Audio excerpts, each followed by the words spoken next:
Okay, so I'm putting my info in the chat here.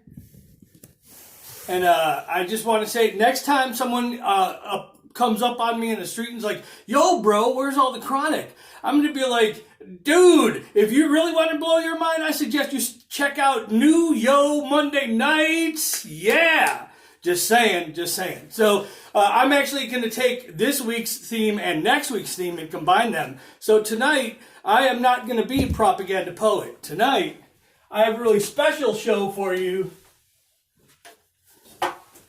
Tonight, I am going to be the late, great Shel Silverstein, circa 1960s, before he went and did children's literature.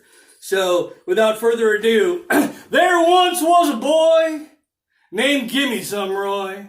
Now, he was nothing like me or you, because laying back and getting high was all he cared to do. As a kid, he sat in the cellar, sniffing airplane glue. And then he smoked banana peels when that was a thing to do. He tried aspirin and Coca-Cola, he did whippets to get by, and his life became an endless search to find the perfect high. But grass just made him want to lay back and eat chocolate chip pizza all night. And the great things he wrote when he was stoned looked like shit in the morning light. And speed just got him whack all day, and Oxy laid him too far back. Cocaine rose and was sweet to his nose, but the price nearly broke his back. He tried PCP, he tried THC, but they didn't quite do the trick.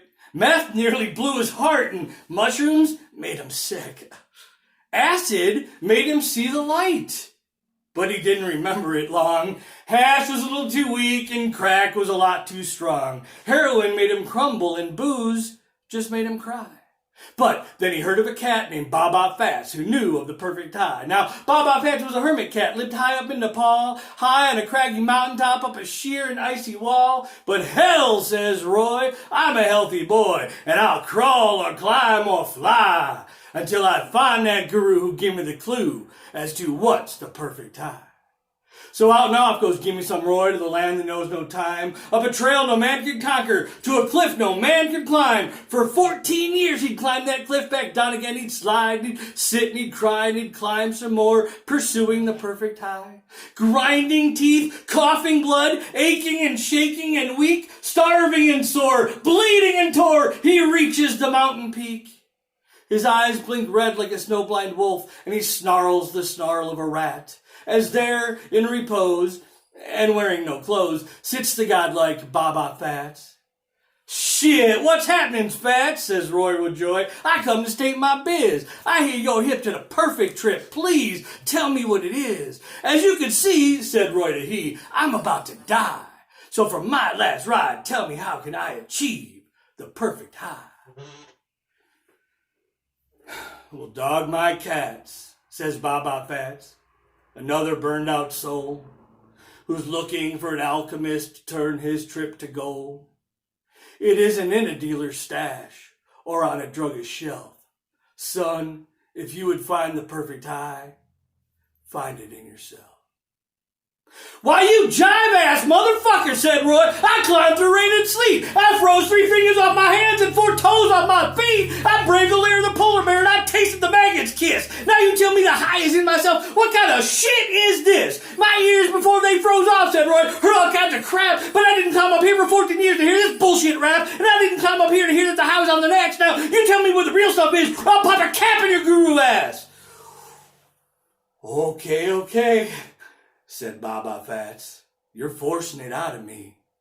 There is a land beyond the sun that's known as Zaboli, a wretched land of stone and sand where snakes and buzzards scream, and in that devil's garden blooms the mystic tsutsu tree. And once every 13 years it blooms one flower as white as the Key West sky, and he who eats of the tsutsu flower shall know the perfect high. For the rush comes on like a tidal wave, and it hits like the blazing sun, and the high it lasts forever, and the down don't never come. But Zaboli land is ruled by a giant who stands 12 cubits high. With eyes of red in his 100 heads, he waits for the passerby. And if you slay the red-eyed giant, then you must swim the river of slime, where the mucus beasts await to feast on those who journey by. And if you slay the red-eyed giant, and you swim the slimy sea, there's a blood-drinking witch who sharpens her teeth as she guards the tsutsu tree. To hell with the witches and giants, says Roy. To hell with the beasts of the sea. As long as that susu flower still blooms, hope still blooms for me. With tears of joy in his sun-blind eyes, he slips the Guru of 5, and he climbs off down the mountainside, pursuing the perfect high. Well, that is that, says Baba Fats, sitting back down on his stone, facing another 1,000 years of talking to God alone. Well, Lord, it's all the same, old men or bright-eyed youth. It's always easier to sell them some shit than it is to tell them the truth. Thank you, peace. I love you all. I cannot believe how amazing you guys are in this night, and all of you. Fuck, my life is so much better because I found you.